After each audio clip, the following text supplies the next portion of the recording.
সামাজিক যোগাযোগ মাধ্যমে একটি ভিডিও ছড়িয়ে দাবি করা হচ্ছে হাসনাত আবদুল্লার বিরুদ্ধে চাঁদাবাজির অভিযোগ উঠেছে।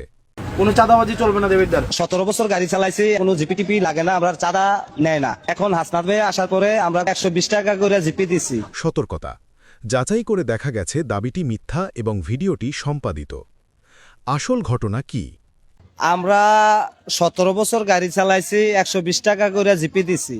এখন হাসনাত ভাই আসার পরে আমরা কোনো জিপিটিপি লাগে না, আমরা চাঁদা নেয় না। ১. বক্তব্য বিকৃত। মূল ভিডিওতে বলা হয়েছে হাসনাত আবদুল্লা আসার পর কোনো চাঁদা লাগে না। ২. এডিটিংয়ের প্রমাণ। ভিডিওতে ফ্রেম কাট, কণ্ঠের অসঙ্গতি ও অস্বাভাবিক পরিবর্তন দেখা যায়। ৩. মূল উৎস ভিন্ন।